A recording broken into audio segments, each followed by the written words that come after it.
Olá, queridos alunos, estamos aqui para mais um encontro, o encontro correlacionado a obras dos grandes vestibulares, aqui um encontro especial para a gente falar de uma obra profundamente importante e renovadora nesse universo da Universidade de São Paulo, a obra Minha Vida de Menina, de Helena Morley. Então, da conjuntura dessa obra que a gente vai falar hoje. Antecipando aqui os nossos processos, vamos apontar uma particularidade na conjuntura dessa obra, na exposição dessa obra na lista da FUVEST. Em primeira ordem, ela foge à tradição. A FUVEST passou a trocar um livro por ano agora, antes trocava de 4 a 5, dentro das conjunturas um tempo mais longo, de 4 a 5 anos, agora troca de 1 em 1, a cada ano troca, tá certo? Então foi trocada essa obra esse ano e ela entra com uma grande novidade. A prova da Universidade de São Paulo é profundamente tradicionalista e nós estamos pegando uma obra que foge aos preceitos básicos que são estabelecidos. Nós temos uma obra que é um diário representado de uma pessoa comum. Que inflexões isso pré-estabelece no mercado dos vestibulares? O mercado dos grandes cursos espalhados por São Paulo ainda estão fazendo um julgamento de ordem por essa leve mudança de inflexão que foge à tradição da FUVEST. Há prenúncios, há indicativos, há indícios de que os grandes vestibulares estão se adaptando a justamente a conjuntura da literatura da modernidade, que nós temos uma grandíssima diversidade de posicionamentos e que adapta a possibilidade de obras que vêm do uso comum, não somente da língua, mas da visão, do olhar das pessoas comuns, que é exatamente o que acontece no livro aqui da Helena Morley, para nos ilustrar essa conjuntura. Isso é um indício tão razoavelmente estipulado no mercado, além de uma redução dos romances e algumas condições para uma adaptação maior de contos, como está acontecendo na Unicamp, numa geração inclusive da informação, cuja leitura é mais rápida, mas a adaptação é justamente a modernidade com a grande diversidade de leitura que nós temos. Esse indício é tão potente que para o ano seguinte está pré-estabelecido um outro diário na Unicamp, que é o Quarto de Despejo, tá certo? Um diário que estabelece a questão da visão de uma mulher dentro de uma das comunidades aqui no ambiente urbano brasileiro. Então isso é um indício bem interessante das vivências de novos padrões de obras literárias. Então vamos entender qual é a realidade da conjuntura dessa obra e o que se especula, porque essa obra realmente é uma grande incógnita para o verso desse ano. O mercado inteiro está tentando esperar, avaliar o que a FUVEST vai tratar a respeito dessa obra. Em primeira ordem, vamos entender alguns preceitos básicos, tá? Helena Morley é o pseudônimo de Alice Darrell, tá certo? Caldeira Brandt, tá certo? Mulher que viveu no século anterior, tá certo? Que nasceu no dia 28 de agosto de 1880, tá? Estudou na escola normal da cidade, tá certo? Em 1900, casa-se com Augusto Mário Caldeira Brandt, tá certo? Com quem teve 2 filhos, tá? De uma maneira bastante clara, foi o único livro, tá certo, que Alice escreveu sobre o pseudônimo de Helena Morley, tá? O único livro que ela escreveu mesmo, não é sobre o pseudônimo, para você não entender aí um duplo sentido, tá? E um livro que só foi publicado em 1942 e caiu nas graças de grandes produtores da literatura nacional, tá certo, e internacional. Tá, então um livro que ela escreveu na infância, tá certo? Na pré-adolescência, vamos dizer de maneira geral, mas bem pré mesmo, ela escreveu bem novinha. Isso aqui vai ser conjuntura do nosso andamento, da nossa discussão, e que realmente revolucionou o universo da literatura nesse período aqui, tá? Ela escreveu o diário, tá, durante os anos de 1893 a 1895, tá certo?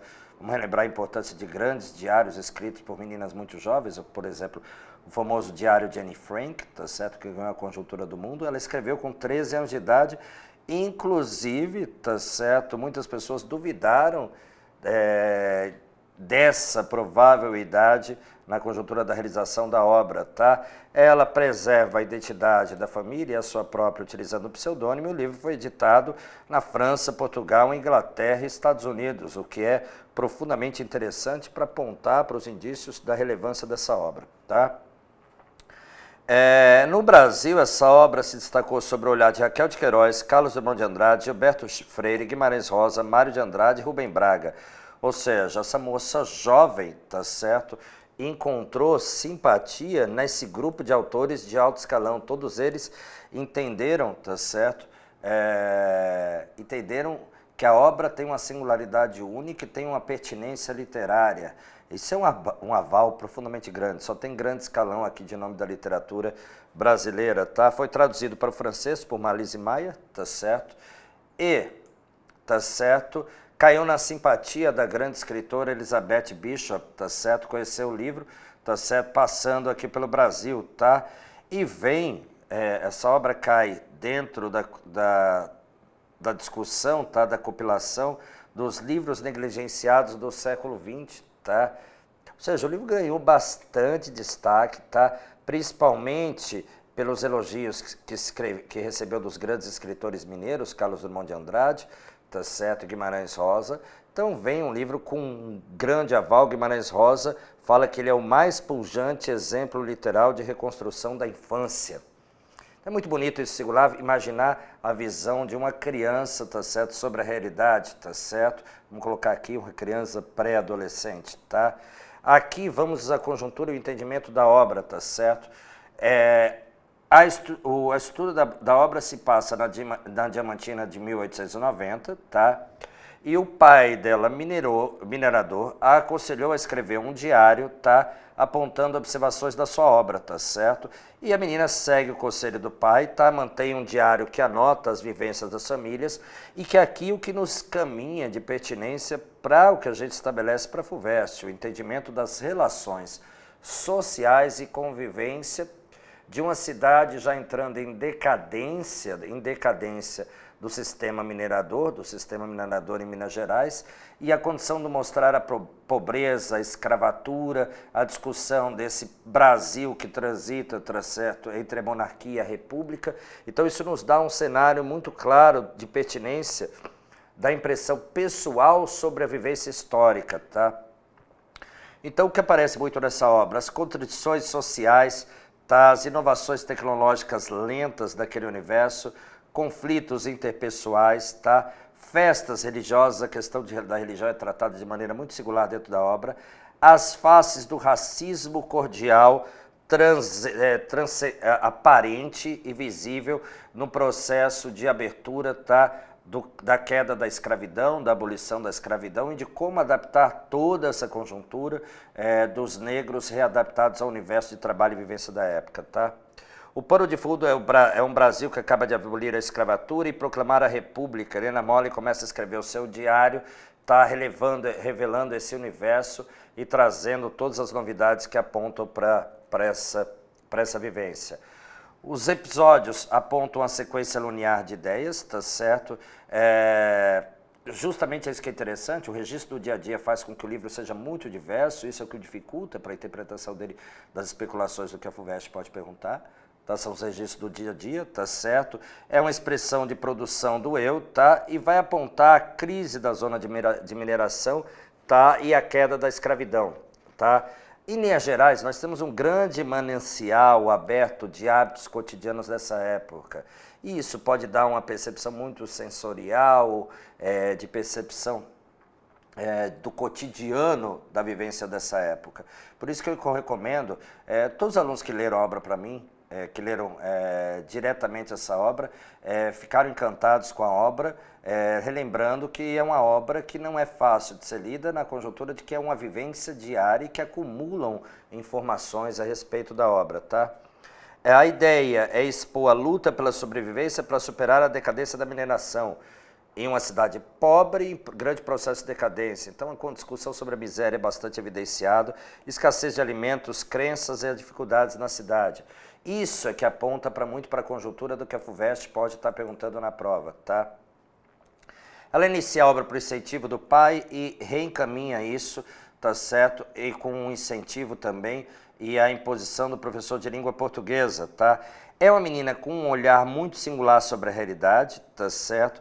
Que se apropria até com uma certa ironia e uma ousada posição da mulher, dentro da conjuntura do século XIX, que dá à obra uma visão muito singular, tá? A linguagem é coloquial, tá certo? E se destaca dentro desse universo, tá? As conjunturas temáticas apontam o resgate da infância, as relações sociais, a formação social apontada pela tradição da escola que ela vivencia e mecanismos que são atemporais nas vivências pessoais. Isso ilustra e dá sustentação à obra, tá? A decadência econômica do ciclo do diamante, tá certo? Fica bastante visível, tá? Essa cidade diamantina que se origina no Arraial do Tijuca, emancipada em 1831, e que tiveram, tá? Me desculpe aqui o equívoco, tá?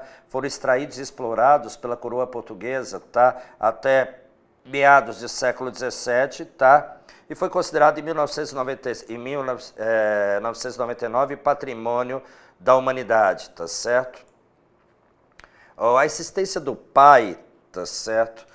Aponta claramente a existência de tentar fazer a manutenção da sua vida numa conjuntura de uma terra já oprimida pela pobreza de um período que vem de um grande período de riqueza anterior, tá? Então ela acompanha a vivência dos da mãe e dos irmãos, tá? Dentro da vivência da cidade, tá? Aponta para a extensão da escravidão dentro desse universo, tá? A discussão dos escravos libertos e que estão estabelecidos em relação, tá, à vida servil desse período. Tá?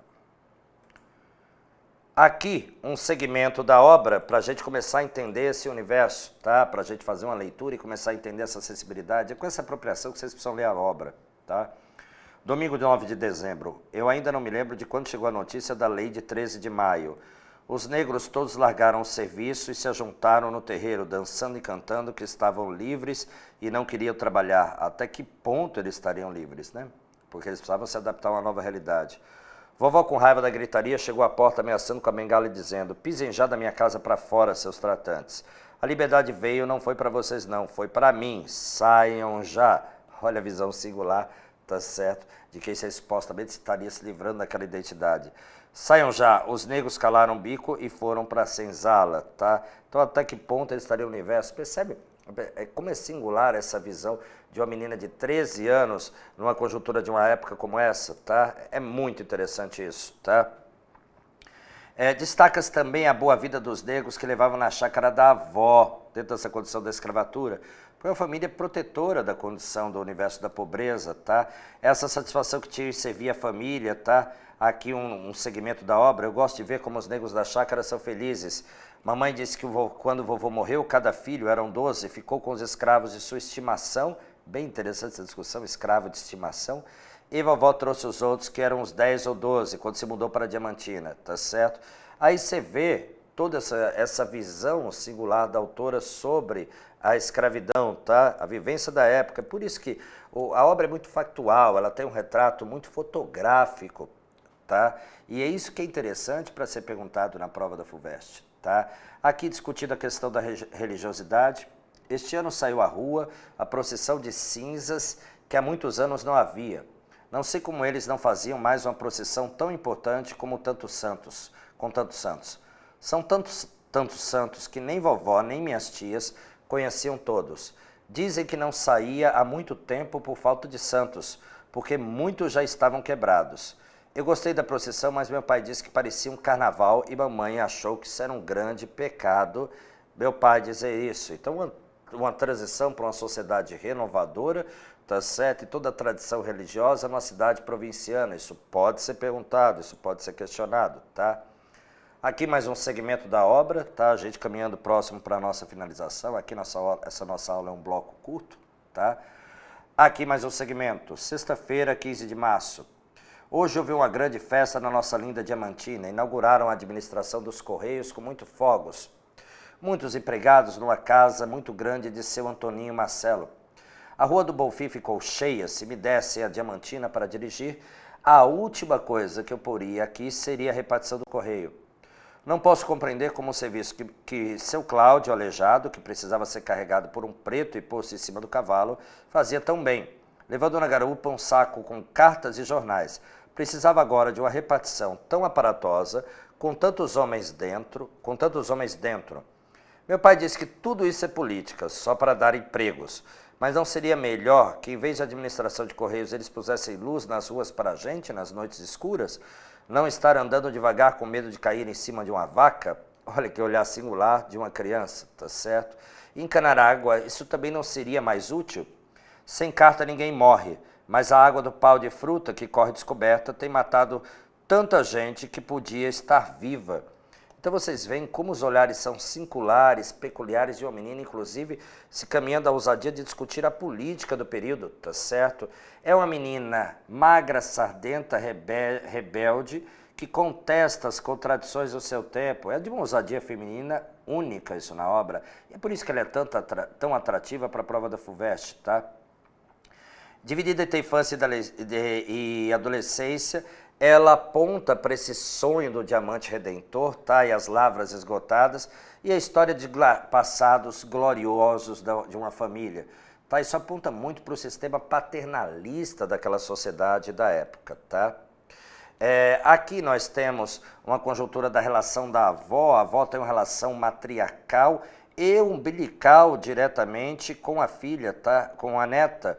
É uma relação potente, isso dá uma visão de percepção dos vínculos, das relações da época com bastante clareza, tá? A avó, a matriarca com quem teve uma relação umbilical mais importante, é o modelo feminino que lhe chama a atenção. Rigorosa na educação, tá? Nenhum neto de vovó se mete na conversa de gente grande, e aí a gente vê o encaminhamento das tradições, das relações interpessoais e das relações familiares, tá? Todos nós, quando chegamos na chácara e tratando de brincar no gramado da frente, tá? O laço entre a personagem da avó e da Alice Darrell é bastante estreito. Tá? Aqui eu trouxe para o nosso processo de finalização a caracterização de algumas personagens para vocês sentirem esse universo. A quantidade de universo de personagens da obra é amplo e difuso, tá certo? Para que vocês não tenham preocupação maior, que vocês podem se perder dentro desse universo, eu trouxe aquelas que podem mais se destacar com potencialidade de serem perguntadas durante a obra. Carolina, mãe, tá certo, está presente nas ocupações da filha, tá? Que acredita que a vida é feita de sofrimentos, tá? E só está contente quando o marido volta das lavras. Então você percebe uma figura mais ensimesmada da mãe, tá certo? Da Alice Darrell, tá certo? Da Helena Morley, tá? A tia Madge, tá? A quem teve admiração, aí serve de um padrão de modelo feminino. Presta atenção como o universo feminino está muito presente na obra. Tá? A condição da mulher dentro desse universo, tá? É o poder da vontade, tá? Que discute a economia, tá certo? Que discute as relações políticas da época, tá? No jantar, aqui só apenas para representação de hábitos cotidianos, bebe a sopa e espera o criado tirar o prato, tá certo? E não pode palitar os dentes, são os hábitos culturais que são retratados aqui, que eu trouxe apenas para um estelhamento dessa realidade, tá?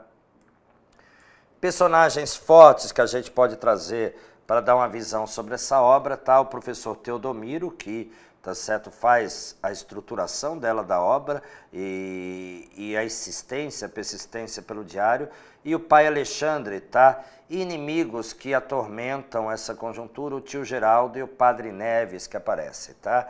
Mas aqui eu faço a reserva, acredito que a boa parte do contexto que pode entrever perguntas relacionadas à FUVEST estariam encaminhados para o universo feminino, tá certo? Dr. Teodomiro é um dos professores de que nós todas gostamos na escola. Eu desejava conversar um dia com ele, mas não sei como hei de conseguir isso, esse distanciamento entre a alusão do professor como referência, tá? E esse universo singelo e delicado da menina que tem dificuldade de se aproximar. É um livro brilhante, encantador, recomendo, tá? Para que vocês façam uma leitura adequada, talvez um dos livros de leitura mais aprazível da lista da FUVEST, tá? Com isso nós terminamos esse breve comentário para ajudar vocês dentro do universo da obra. Fico com vocês, aguardo com vocês para próximo encontro. Um abraço, até!